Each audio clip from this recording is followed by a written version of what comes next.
Paus, de dik is zijn vorig jaar verloren. Het ben net alleer in je eigen verbeteringen, hè? Nee, de dik is op zich een hele prachtige dik. Mooie motor het water naast.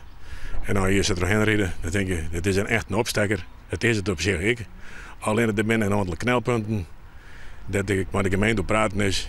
Dat ze ten eerste een heel stuk op actie letten. En de uitvoering daarvan, dit is wat ontlaat door. Er komt hier een heel soort landbouwverkeer langs, zwieren melktankenauto's. En ja, die houden de ganger ik in. En die zorgen dus met name voor die trillingen. Dat is beslist merkbaar in het huis. Ja. Nou, we willen op onze wenken beginnen, want zorg eens wat er aankomt, een trekker met 2 plotte wijnen erachter. We zullen eens even zien wat die doet. Ja, nou, deze binnen aardige snelheid vaak. En dan jouwt het de nodige trillingen in het huis. En vooral als ze dan vol met baaltjes lezen, de veelste het nou ook wel onder de voeten. Het jouwt gewoon trillingen. Ja. En die trillingen komen binnen name van die stientjes?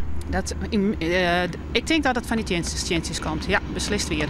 Ja. Als zoek ze hup, asfalt erin, klerenskijs. Ja, dat hebben wij wij hebben een inspraakje onderhand van de gemeente, naar aanleiding van onze klachten, binnen heel veel bewoners erbij geweest.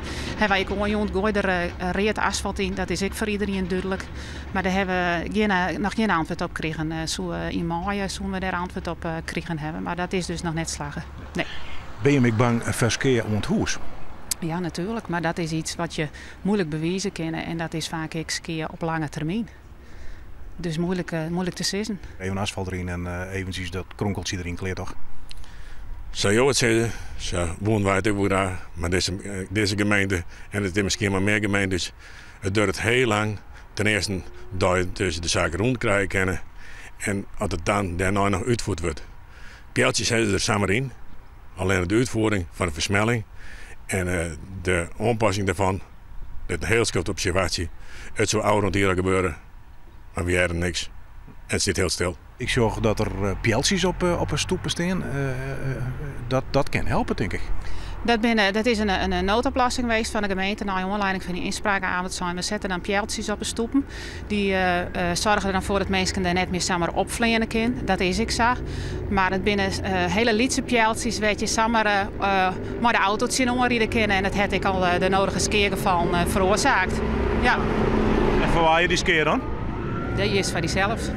Want dat doet het vaak zelf. Ja. We hebben in maart een soort evaluatie hanteren in het dorp, met het dorpsbelang en alle inwoners van het dorp. En daar bleken een aantal problemen uit.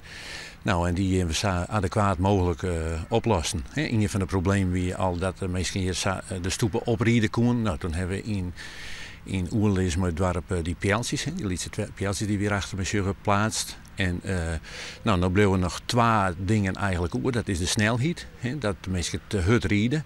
Nou, dat zullen we proberen op te lossen door in ieder geval 2 remmers te plaatsen.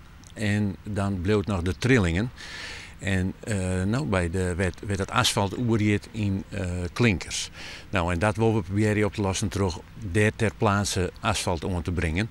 We hebben dat correct, hoe is het mogelijk, 9 augustus, al rond 9 augustus in het collegehand. En wij zeiden, nou, je moet toch wat gebeuren, dus dan hebben we nog een werk in. Ik erger me er wel aan, want een afspraak is een afspraak. En dan horen wij zo aan, verwacht ze van de gemeente. Je viel je net helemaal jet door de gemeente? Nee, de gemeente die belooft van alles. En ze zeggen, we komen er zo gaan mogelijk op waarom. Die ene verschil te maken te horen. Nu is het ook nog een groot nadeel. We hebben nog Zuidwest-Friesland. En voor een wie het gewoonste deel, hier de Kutterlijn. En we hopen dat het nou vlugger gebeurt. Helaas, we zullen nog geen resultaat. Nou ja, dat klopt. Misschien dat we over die termijn heen gaan binnen, maar zoals ik al zei, dit wie ik net een makkelijk besluit. Want wat je hier uitjouwen, dat kun je ergens ook eens net uitjouwen onderhouden. Dus wij weten hier wel heel goed aan wat we doen. En we hebben ook meer dingen die we doen moeten, vooral in de opstart van deze gemeente. Dus ja, dat moet ze u dan net kwalijk nemen.